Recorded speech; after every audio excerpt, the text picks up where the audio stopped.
Hello, everyone. Welcome to another Penguin Academy game analysis. And we are back in the Winter 2026 Super League. Yes, I'm very aware that it's spring. Let's not talk about it. This is game 2 of quarterfinal number 2 between Dialion's Old World Alliance and Wenteros' Dark Elves. The first game was very disappointing from Wenteros mostly. Because Dialion is just here.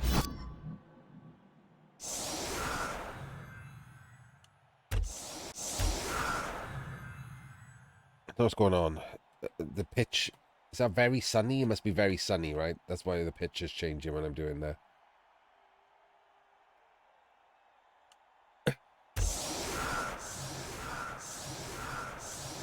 So the first game was a draw.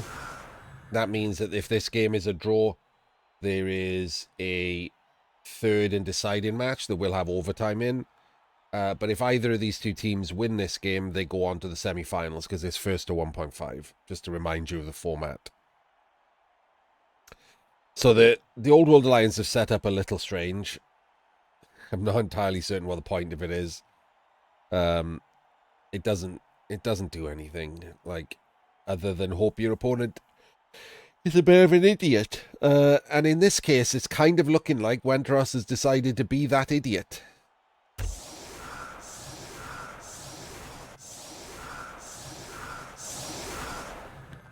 Yeah. So, oh god. Okay, right. So,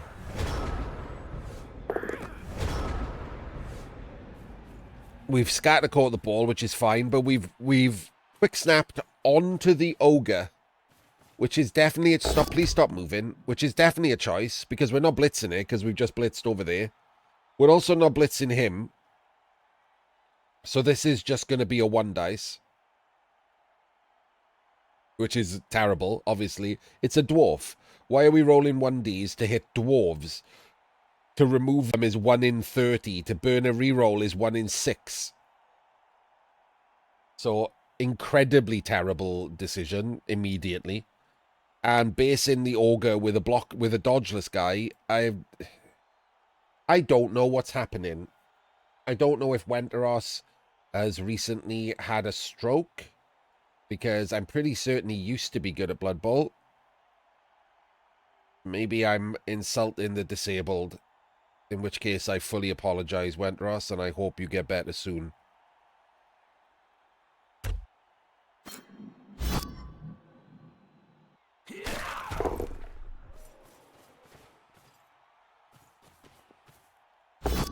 Oh, look, he's rolled a skull.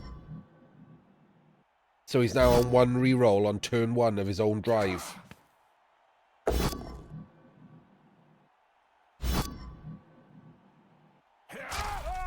Oh, look. Turns out the dwarf is fine. Oh god, we are going to punch the ogre. With a blockless block. Turns out he's also fine. What an amazing use of a reroll that was.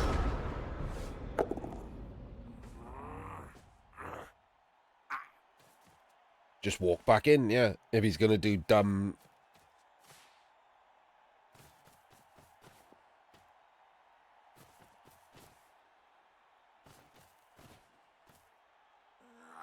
Go there. Don't know. That would be terrible blitz, obviously. We had so many players. You couldn't engineer a blitz where you get a follow-up block. Come on, man. Please don't stay there. Please don't stay there. Thank you. Why are you not on one of these two players? Why? What the hell are you...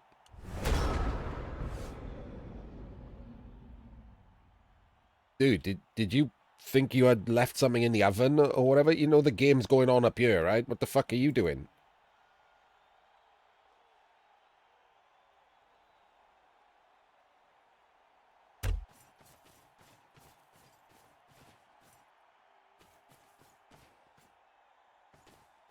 Okay.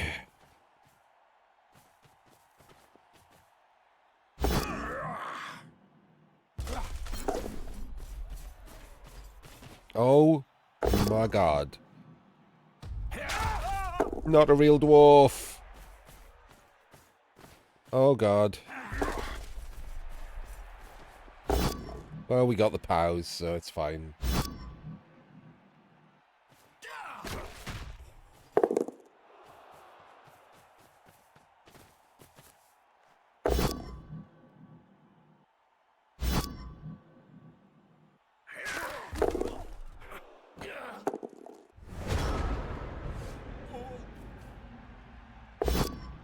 Ogre doesn't stand up, of course.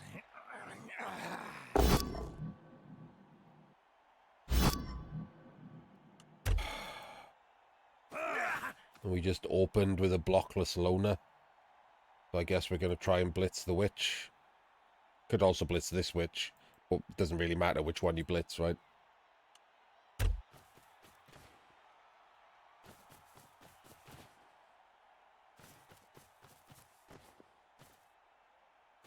We're not going to base these. We're going to 1 in 9 on the wrestle witch. Of course we are.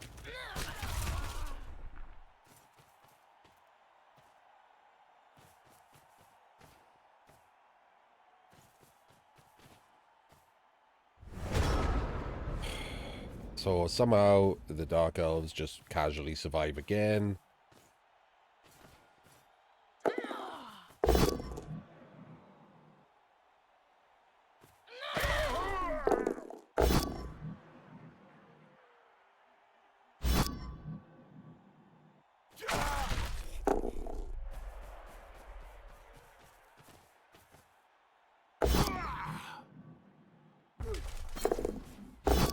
I mean, it helps when the Dark Elves roll all POWs, and the Old World Lions just 1 in 9 their only blitz, and pushes on their only block. Look at this, it's just all POWs.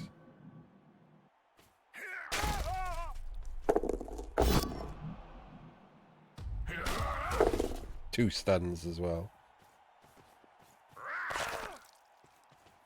And a third stun for a foul, and then a dodgeless dodge. Amazing. Got a blitz with the Ogre now.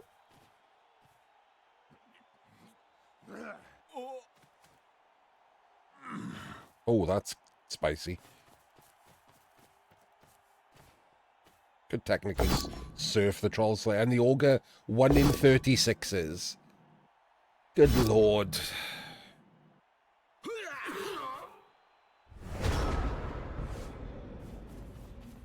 Good lord.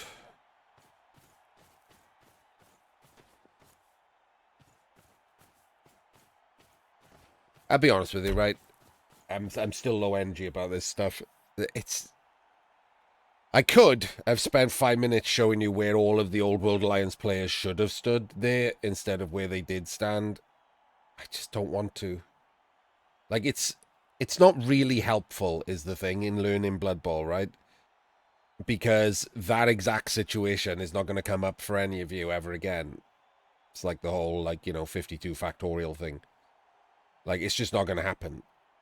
But just let it be known that you should be able to use all of this guard and strength to make sure that your opponent can't easily get a 5 2-dice blocks on you.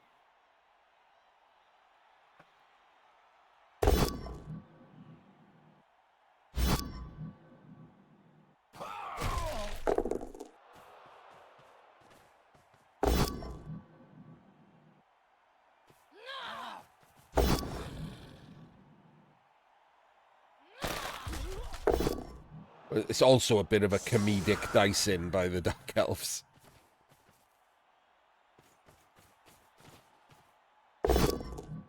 There's just so many POWs and AV breaks. Absolutely wild. Just 3 more AV breaks. And just all POWs again. Full and comedic level dicing. Another AV break. It's literally just AV breaks. And he's just rolling push skull again. Wild. It's just so wild.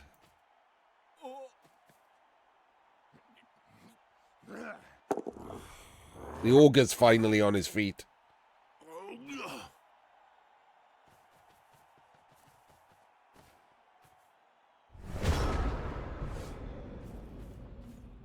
This is the freest score of the Dark Elves' life, despite playing like that.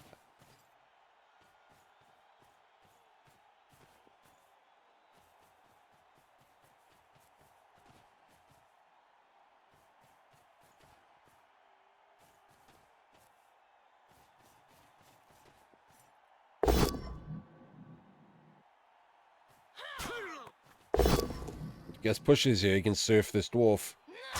What? What? Why? Why? Why wouldn't you surf the dwarf? How else are you going to hurt a dwarf, man?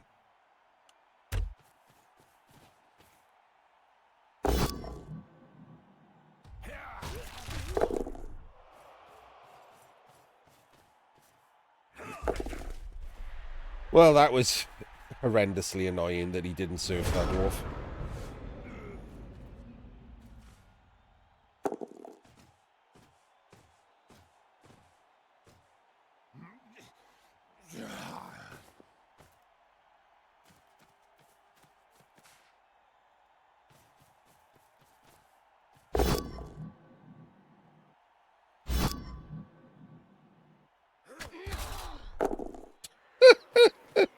Finally rolls a POW. Rolls a 1 in 9 on the AV.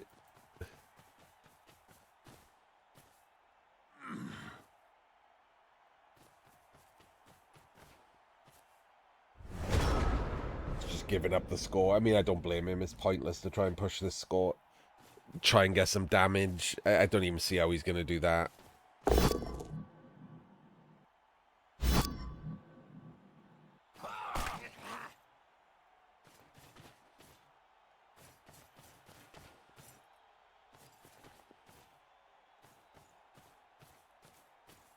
As usual, safe moves at some point later.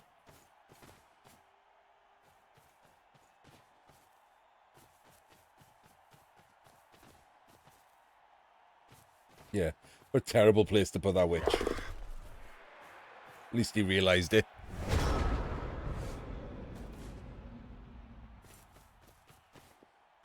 Still doesn't blitz from an angle to get a second block. Like, it's so basic. To like, all you have to do is blitz from above and you can push to him and he can take another block. And then he can push it. If he gets pushes, it's into the ogre for 3 dice. Like, you get so many dice on this guy if you just blitz from the right direction. All you have to do is blitz from above and push to there if you get pushes. And then he can take a block and push to there or even there. And then you can follow and put someone in there, and that's a 3 dice with Mighty Blow that bases him. Like, it's in elementary level Blood Bowl to take blocks into other blocks.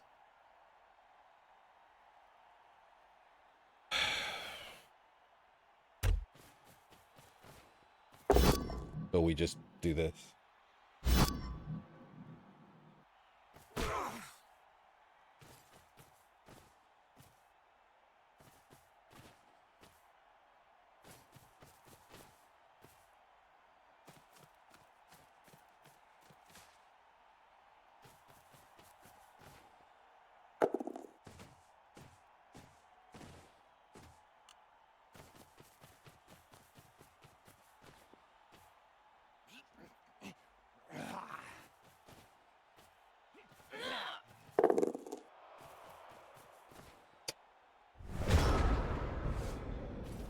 Good foul, man.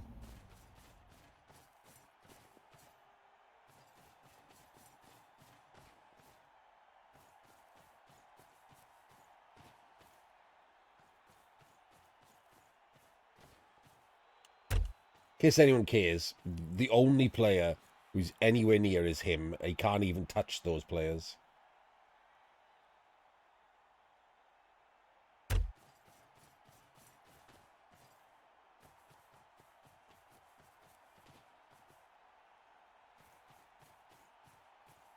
It is, yeah, Matto, thank you.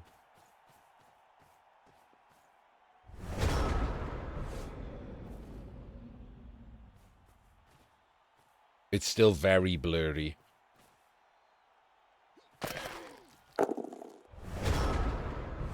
But it doesn't hurt anymore. It's a bit dry. And a little goopy. Which sounds weird and contradictory, but the eye itself feels dry. Whereas, like, the stickiness is around the outside. Like eyelids.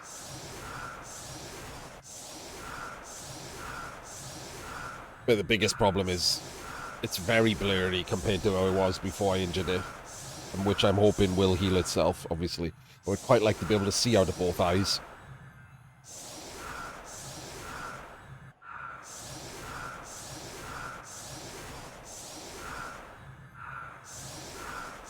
Yes, but that 7 is for style points, Dembeek.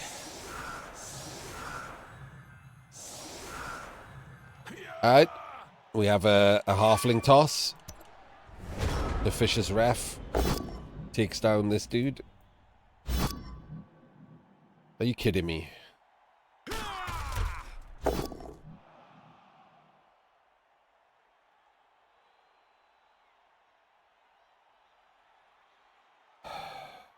Oh, we're gonna blitz a hole? No, we can't. We haven't... Oh, yeah, we got a guard. So we could blitz a hole.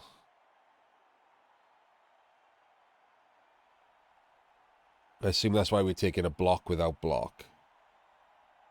Fling could be on the LOS. It would be nicer to be on the LOS, and you can step forward and throw from closer. You could clear this line easier then, because you're throwing six squares and then scattering. So 1, 2, 3, 4, 5, 6. Now you got to scatter from there. So the odds are highest that you land in one of these squares around where you go. And then, you know, less odds and less odds of the three scatters. So if you're starting from there, it's much better odds that you land in this row. Or even this row. So you should be wanting to throw from in front. Because, yeah, okay, if it's not there, then the problem is that you might not be able to reach. But it doesn't matter if you have to... all you're doing is adding it on the other end.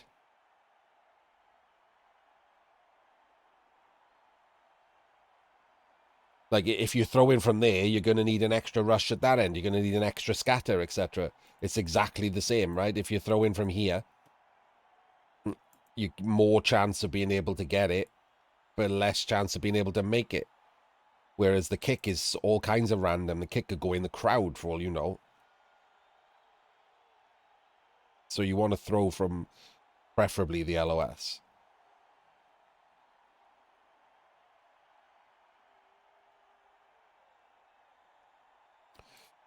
Yes, you could set it up to chain your fling backwards. You got a frenzy piece.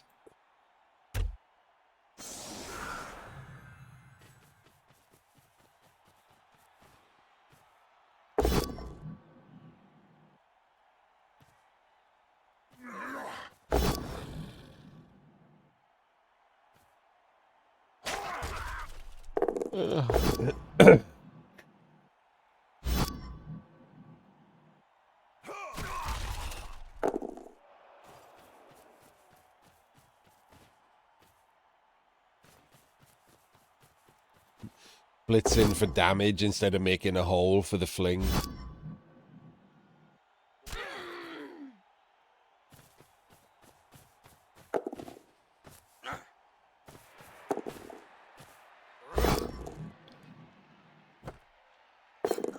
One in 9 to handoff.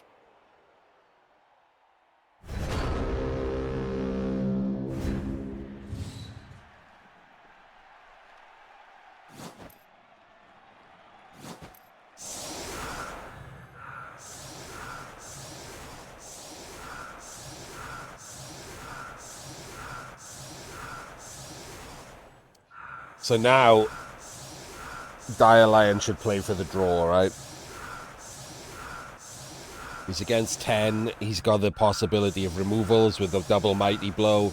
He should just play for the draw. There's no good one turn for Dark Elves.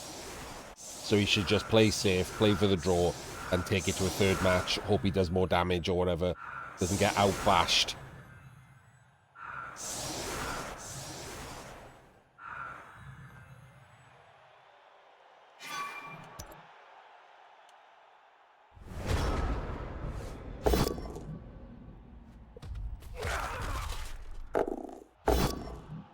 Just a stun. Ogre can't get a block. And he's engineered north, like, second blocks. Jesus Christ, man. Okay, well, at least he got the job done. So now the Dark Elves are down to 9. That should make that a lot easier. Oh. Maybe not. Well, that looks like completely free to run down here.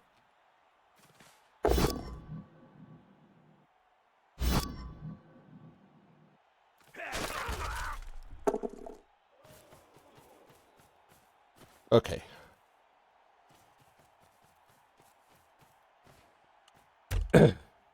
Excuse me a sec. I need to find a chewing gum.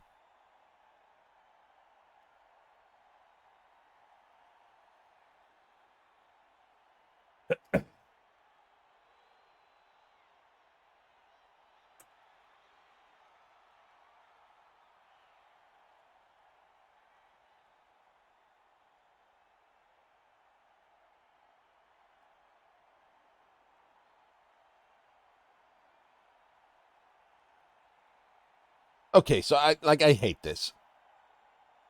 I've had reason to talk about this recently. I think I chatted with Running Dragon this morning about it, weirdly.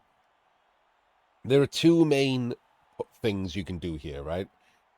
When the ball is deep like this, you can run players back. The problem with it is exactly what this field state is. All of these players just have free movement around here. If he rolls some dice...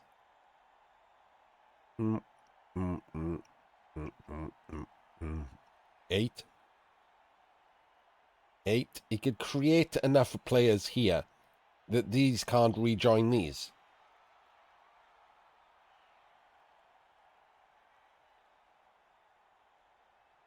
You can make a double screen and split the two halves of the team. Yeah, okay, it's rolling some dice. But that's okay to roll some dice. When, as the Dark Elves, you're basically free rolling because the Old World Alliance are 1-0 down. They're not going to try and score twice.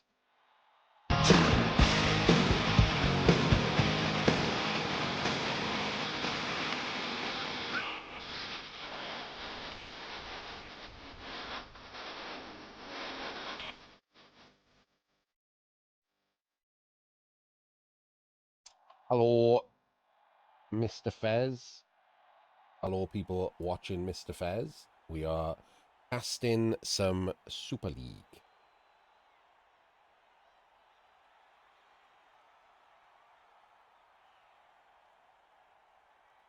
And we were just talking about why you don't do this.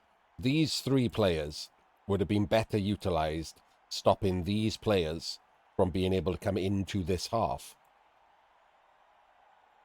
2 over here as a chevron. And then the other one over here on the side. And then you have to go round, really far round, and then he can just come up and join completely safely. Because there's no way for any of these players to get to the middle of the pitch and cut this small group off from the rest of the team. There's enough elves to be able to do it. You can get to here and here and here with, like, you know, yeah, okay, you roll in about 4 twos or something, 4 rushes at least to do that. But what else are you doing as the Dark Elves? Just hoping that you make some kind of, like, cage dive, red dice sack?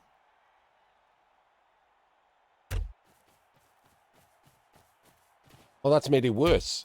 Oh, God, that's made it so much worse. I thought that was the end of the turn. I wish I'd waited until he'd moved that idiot. Oh, well, now it's incredibly easy. Like, these 2 blitz him, and these guys have just got to dodge around him.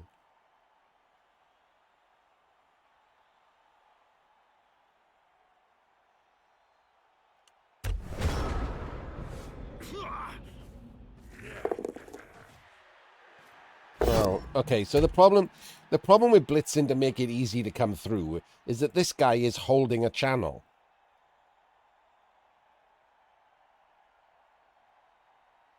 You're not going to be able to team split him with this guy standing there. He has to be the blitz. He's holding this channel for the ball to rejoin the strength.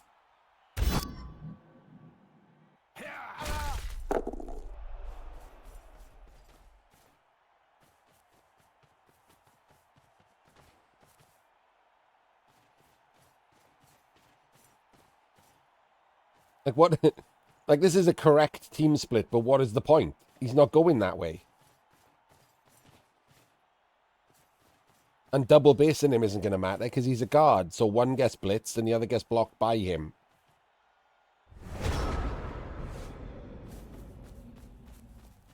And we didn't hold the outside. So we can even just go that way and bring these over and be safe on the left of them. So yeah, this was like someone had read about a team split in a book but never done it before. Like, a reasonable idea, just very badly executed.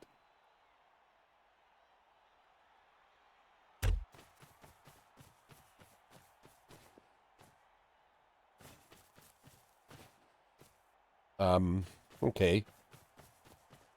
We're already in a little bit weird land with where we're putting these players.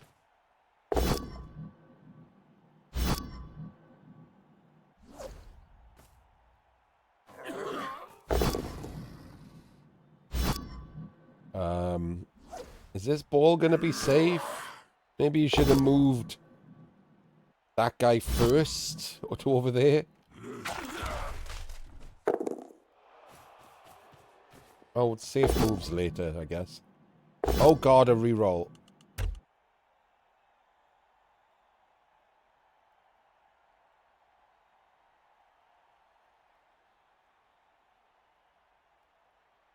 So we don't reroll because the ball is not safe. We haven't even stood this guy up. So what we've done there is if the reroll is dub skulls, the ball just gets sacked. Like, it's really that simple. The ball just gets sacked.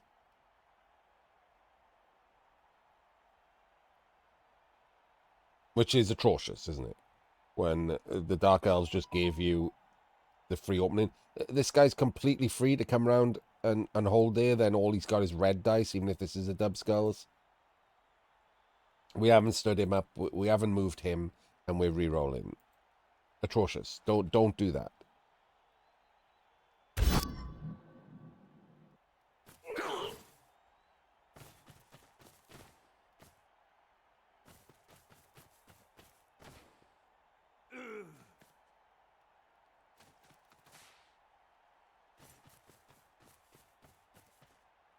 Why there? If you're going to go anywhere, why wouldn't you go there? Or there? Like, what? Why are you just letting... You've based him with 3 players, and yet he can still just 2+. Why?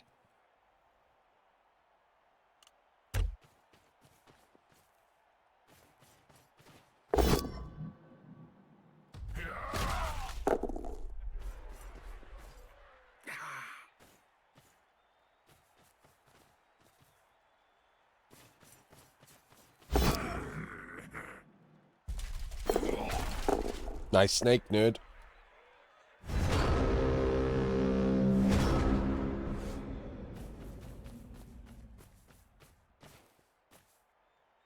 That seems an interesting place to put the ball.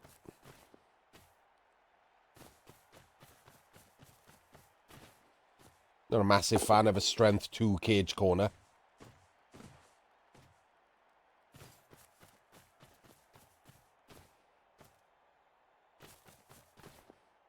Or an incorrect cage, for that matter. With a loner block happening. Gets a POW, not a dub skulls. And then stand someone up.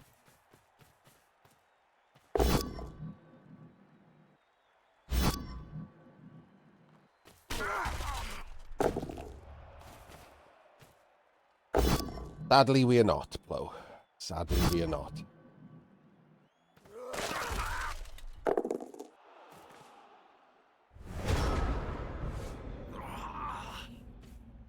Now you know why it's spring and we're still doing Super League.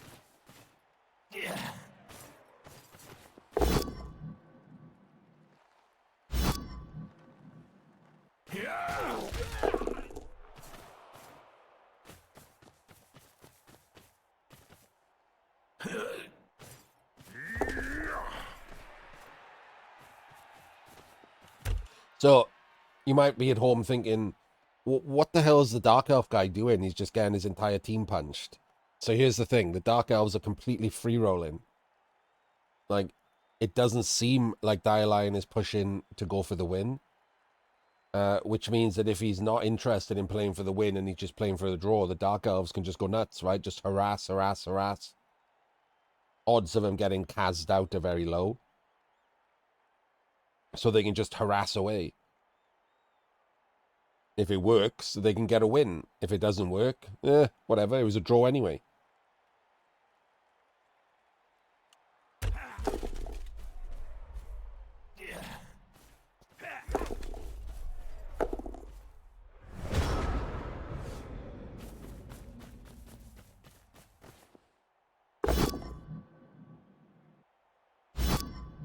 Open with the loner block. Why not?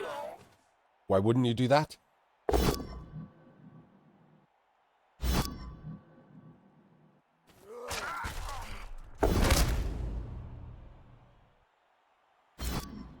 Apo in the Kaz in case he does go for the win.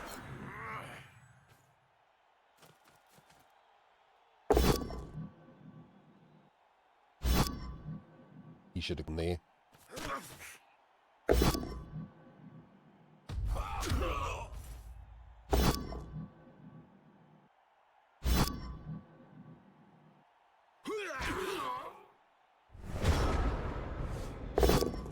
Did we blitz? We didn't even blitz. Why the hell didn't we blitz?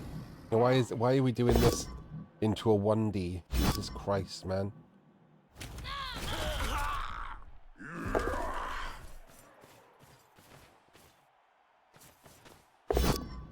One dice pow.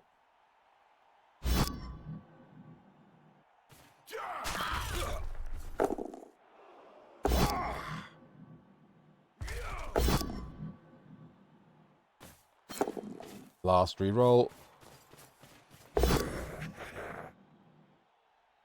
1 in 9s into there, but oh, I was going to say, but Scatter catches the ball, but the animation threw me. The ball is just on the ground.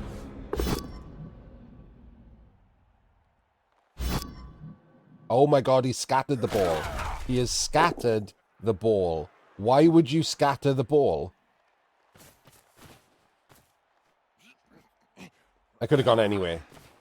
He'd already used the tackle. That could have just landed on him. And now you have to try and power blodger. The ball was completely fine. Completely clearable. What on earth were you doing scattering that ball?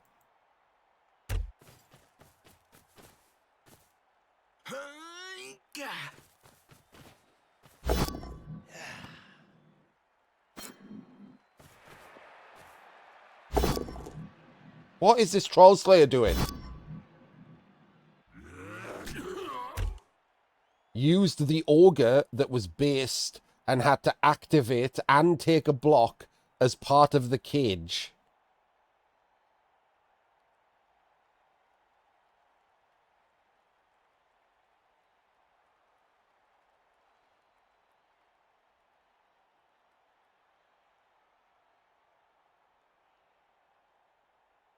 For anyone who's had one of my coaching sessions, and I bang on about failure state thinking, this game is a very good example of why.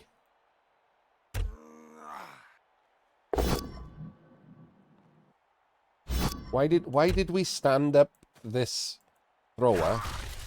Oh wait, I just realized the catcher went to pick up the ball because we scattered the ball with the thrower. Oh God, they both got block above their head. I can't tell the difference. Okay, so now it's on a strength 2 piece. With no guard corner at the front.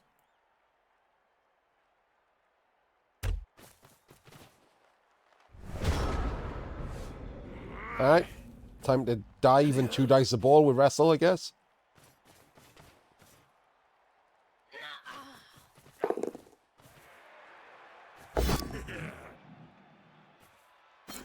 Gets in. It doesn't get him. Disgraceful. Oh! Take it back! Get wrestled! Oh! Terrible scatter.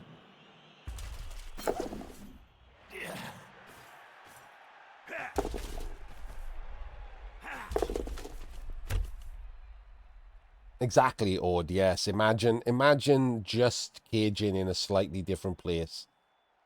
Imagine using your 2 guards to be diagonal corners so that there was no 2 dice on the ball, no matter where he dived from. What a world we would be living in.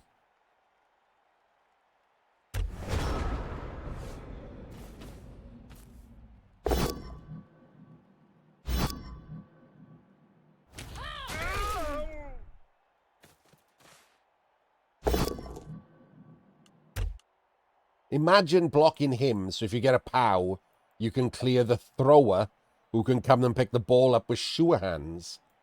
What a world.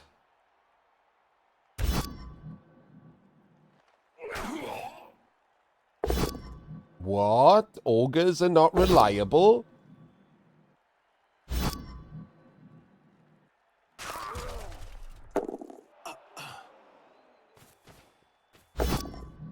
There goes his last reroll.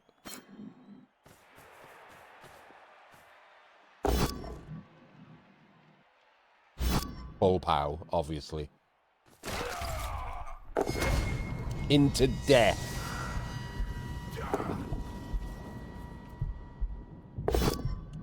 Hey, does anyone know what he's done wrong?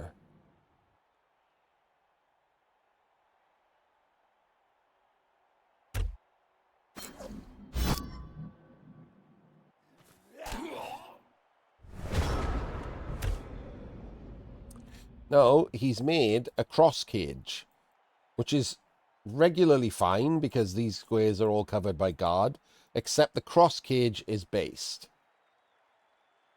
So if he stands a player here and takes this block, it chains him out and away from all the guards to just get blitzed for 2 dice with wrestle right there. That's fun. That's fun and interactive. Could even make it a 2 dice if you want by dodging him around and then dodging her around to cover the Mighty Blow tackle. Yeah, I don't know why he's not blitzing and he's just forgotten that's a thing. Oh, the Ogre's stupid. Okay, I take it back. The Ogre's stupid. So... And of course, he immediately rolls a 1. Incredible.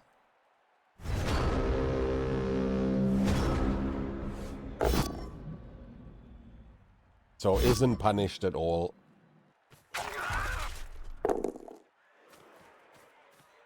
Right, let's see if we can make a safe cage.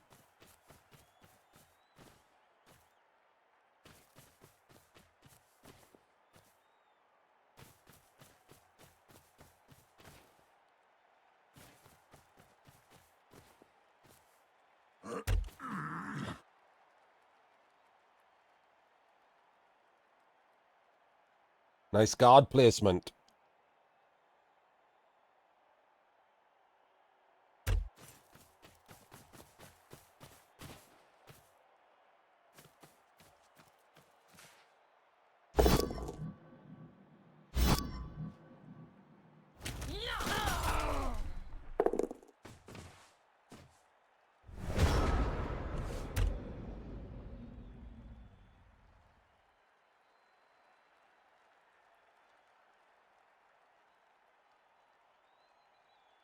Pretty hard now. I don't know why he's never blitzed. It's so odd.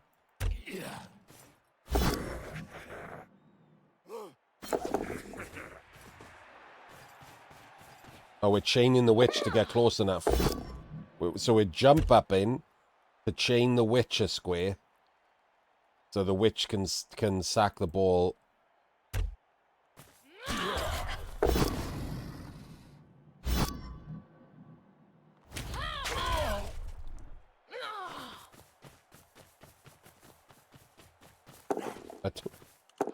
Why didn't we cut the corner? Why didn't we cut the corner? Why are we doing a rush? You just change yourself to make it closer.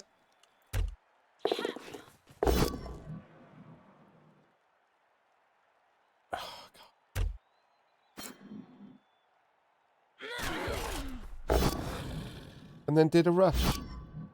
1, 2, 3, 4, 5, 6, 7, 8. We go round. We double rush. Amazing. Oh, dear Lord. Well, there we go. I've got to watch this again.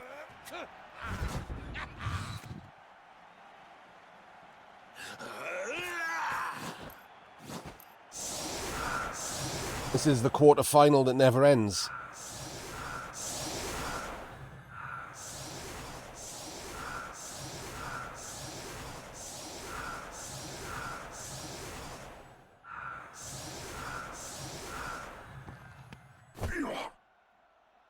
Yeah, as I've said a million times, Plo, the problem is, it's not the players, right? Nothing against these two, personally.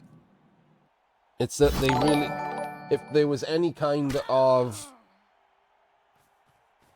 quality to, like, Blood Bowl 3's ladder, which is the system that feeds things like Super League,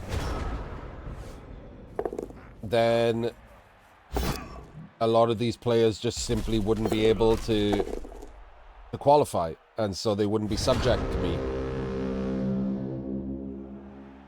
That's just the way it is. But because it's nonsense, the ladder is just complete non-competitive nonsense, anyone can qualify. And then they get dumped in a league with people who are either better than them or other people who are not, and then get judged by people like me. Because I'm judging them on what they're in, not who they are. Like, I'm judging them on the fact that I'm watching the World Championship, so I'm watching what is ostensibly the Super League of Blood Bowl 3. I'm not judging them on the fact that, like, you know, maybe they don't take it that seriously, or they've only played, like, a couple hundred games or something. I don't know that. I don't know anything about Dialion. I've never seen him before these competitions. I've seen Wenteros, and he's played worse here than I've seen him before. Maybe he was having a bad day, or a bad week, or a bad month. But I can't take things like that into account. I was going to say that's not my job, but you know what I mean when I say job, right? It's a self-appointed job, but it's still a job. My job is to commentate on the match and say what's right and wrong. And if too much is wrong, my job is to say they played badly. And too much was wrong and they played badly. And then it makes me a bit miserable because that was, you know, 40 minutes of my life, and now I've got to watch these two play again. And I very much doubt any of them have put in, like, you know, 20 hours of practice between this game and the next one to get better. So they're just going to still be bad the next time I see them play.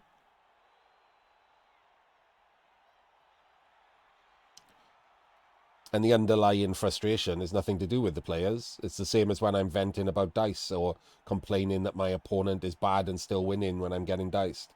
The underlying frustration is just Blood Bowl, right? In this case, it's not the game itself. It's the structure. It's, like, really annoying that Blood Bowl 3 doesn't have a healthy competitive environment. Because we need a healthy, long-form competitive environment. NAF style is fine, right? Everything's mostly fair. But the problem with NAF style is the effect of a dice-in is massively exaggerated. When you're only playing 3 to 6 games, a dice-in is a disaster. But if you compare it to something like Black Box Trophy with 60 games, you're all probably going to have roughly the same amount of dice-ins. Over 6 games, one of you could not get diced and one of you could get diced twice. But over 60 games, that tends to even out. The more games you play, the more the RNG and the luck evens out. So over 60 games, you'll probably get like 6 dice-ins each. They'll just be at different places. If you got yours in the first 4 games, then you would have lost that tournament. if it was just a 6-game tournament. So, you know, both formats have issues. It's why I like both formats. I don't understand people who just don't like progression. Like, NAF style has its own horrible issues that you can't do anything about.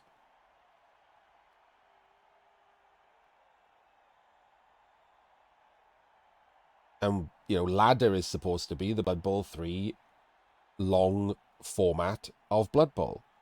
And then it can, and we have arena for short format. Sprint can go in the bin.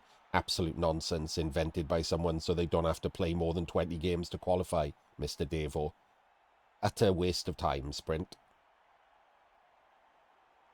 A good healthy ladder for long form Blood Bowl and arena for short form Blood Bowl is absolutely perfect. That's all we need. And unfortunately, arena keeps getting dicked around with because the tiering is affected by whatever they're trying to sell that month. See Chaos Dwarves this past season. Horrendously under-tiered. And ladder is absolute garbage. Like, broken team-based SR that makes no sense. Some players starting from 1600, some from 1400.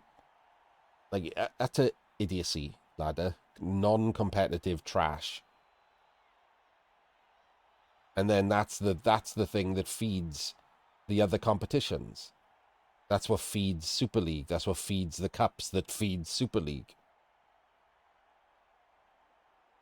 It just needs fixing, and unfortunately, Cyanide won't fix it. I mean, it's difficult to ask him to do anything at the moment because their house is on fire.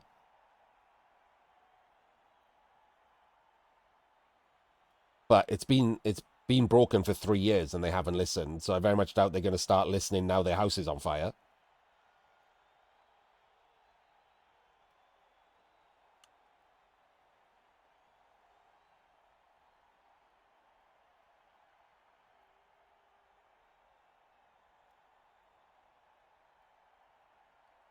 Yes. So we've talked about this when we talked about BBT. Like, the thing is, I like progression. I think it's a different skill set and I think it's interesting. It has different nuances in the games, right? You have to balance player longevity and team longevity against your record. Whereas leagues, like Eternal Leagues, are all about keeping your team alive because there's always next season. So the results don't matter as much. Keeping your team alive is all that matters. And NAF, keeping your team alive doesn't matter at all. It's all about the result. So regular ladder style progression, short format progression, like, is like in between. It's the middle ground. So all of them should exist. There's room for all 3 kinds of Blood Bowl to exist.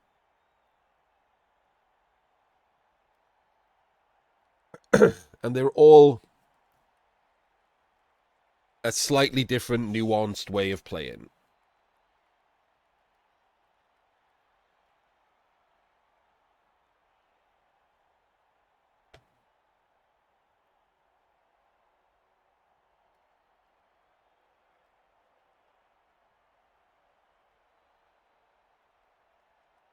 And the reason we talk about it is because, something like BBT, but NAF style would be interesting, right? 60 games, but you don't have to worry about progression or anything. It's all just NAF.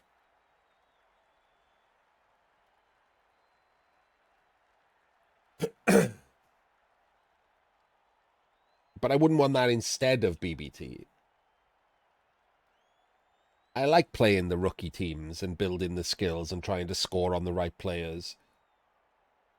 Trying to like throw a pass even though it risks the game or whatever to level a player, like balancing the risk reward with different scenarios. I like that stuff. Like, that's part of progression that's interesting.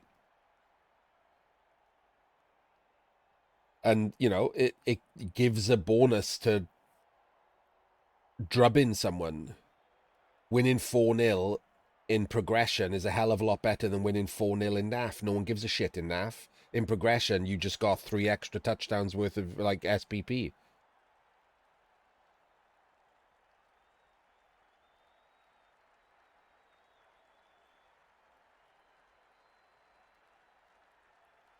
so it can make for more exciting or interesting games. I personally prefer progression to NAF, but I'm totally fine playing NAF. I don't dislike it or anything. It's only slight preference.